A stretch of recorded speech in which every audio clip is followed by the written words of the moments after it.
na wulite. Stanley, I'm a wife. Yes, sir.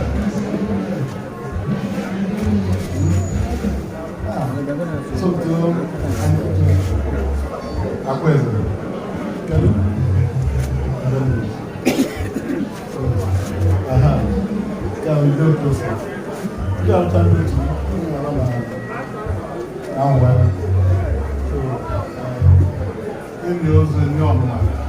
that's my answer. Now that Mama has been very hard with her emotions, so that I can continue in life and forge ahead. Also, to go on. Also, to go on. Also, to go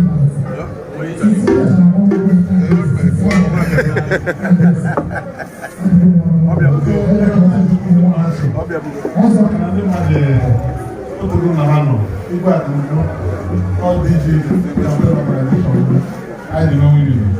All your man. You know the one?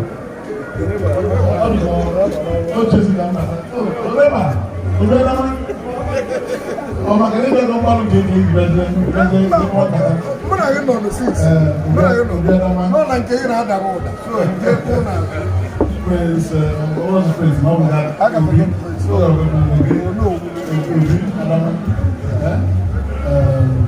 but they did the I can come on the negotiation. They'll come to me. So, all I want to offer. Yes, I need you. There may be crowds, but let it be like this. One thing I have a woman. What's your name,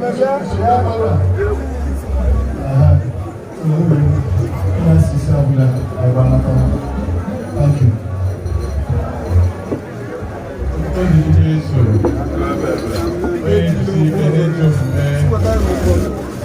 People,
very prayerful one. What do you call me for all? That's all our wishes. At the right time, like all year.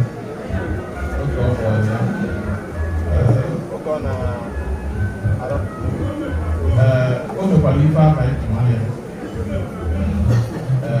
By I mean, losing one,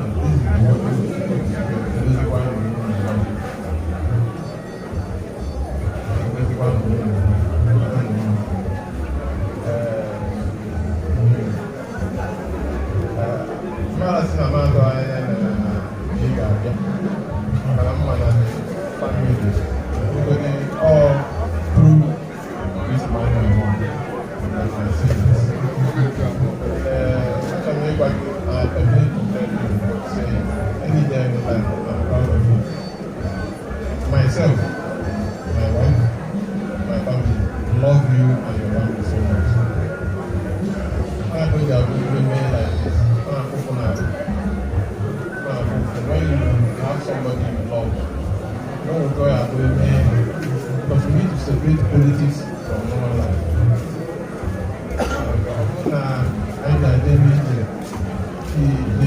The ways you will be like just like you said.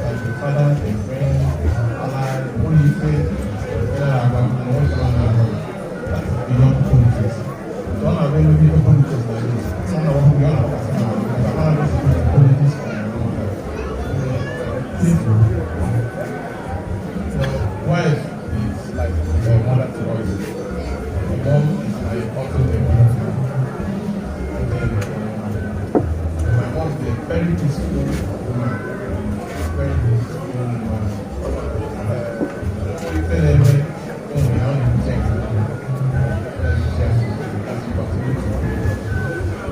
I wish is peace. That's what I wish. I wish is peace. Everyone has someone out there that wants peace, care, and love. So that's the divine wisdom.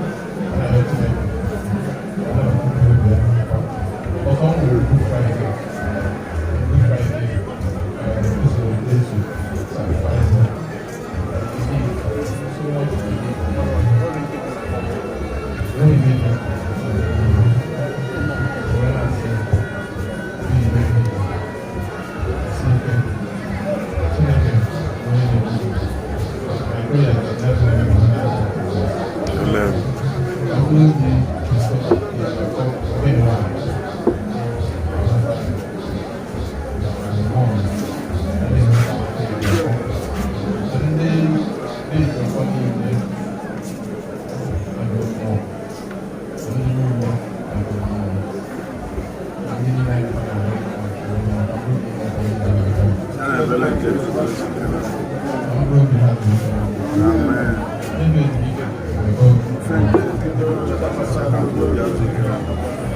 Thank you, sir.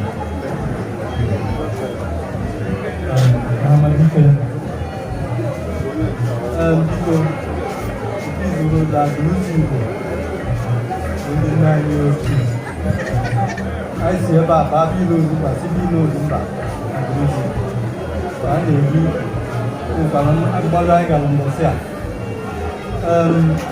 I get on more property your fault.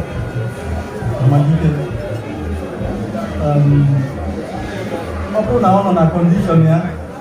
If I got that, can you give her anything? I got anything. Mana, your God believe that the young shall grow. I think going up. Open up the gun or a man around. However, I'm standing on my 2 feet. I'm a few minutes ago, I spoke with Lee when I said to him, I stand up firm. I'm not in Nigeria. And they will be correct. I need to let it out for you. I'm not unfortunate. Go again. When I was taken from Listen to Rambaku. They will do politics. The minister left. But I still I had a change.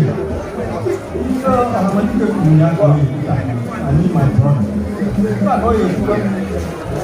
Something with me. Oh, I can't answer. I'm a man with Lina. You can mind forever. I can eat pop. I can do but open Anya. You are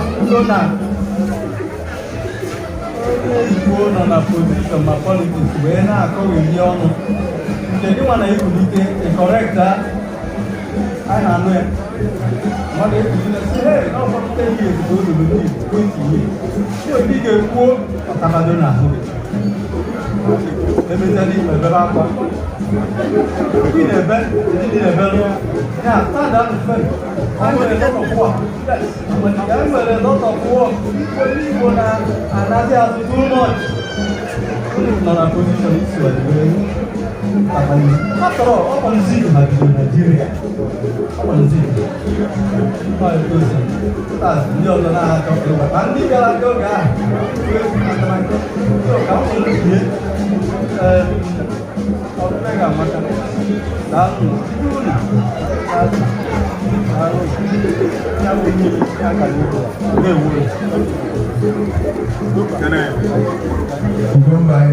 Thank you so much. All the way from Alberta.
Diamond, yeah.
Akpata unu no akpata.